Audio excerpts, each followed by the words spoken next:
Leave me alone.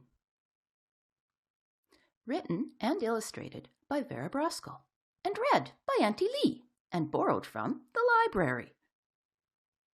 Once there was an old woman.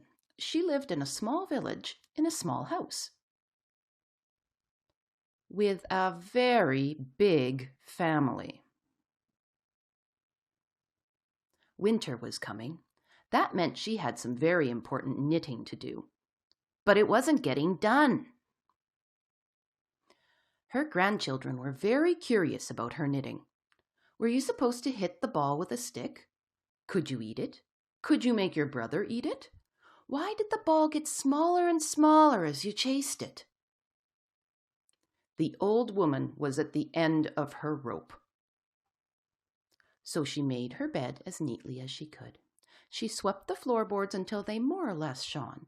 She drank tea from her samovar. She packed up her things in a big sack, and as she left, she shouted back, "Leave me alone!" The old woman walked through the deep, dark forest. She made a fire so that she could see what she was doing. Then she sat down and began to knit. The bear family was very curious about the light from her fire and about what she might taste like.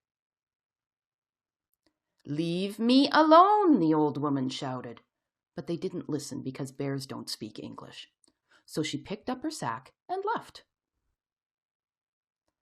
The old woman climbed up the mountainside. It was cold, so she found a small sheltered place. Then she sat down and began to knit.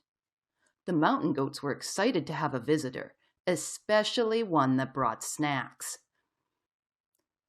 "Leave me alone," the old woman shouted.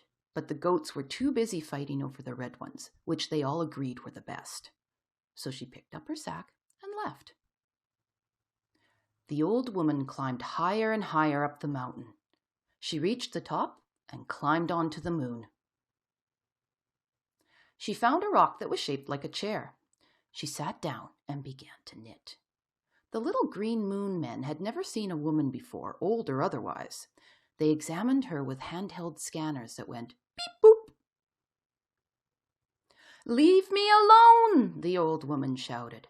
But the little green moon men couldn't hear her because they didn't have any ears. So she picked up her sack and left through a wormhole. The void on the other side of the wormhole was very dark and very, very quiet. She was absolutely, completely, utterly alone. It was perfect. Soon she had no more yarn and 30 little sweaters. And she was alone. So she put the 30 sweaters into her big sack. She swept the void until it was a nice matte black. She had a cup of tea from her samovar.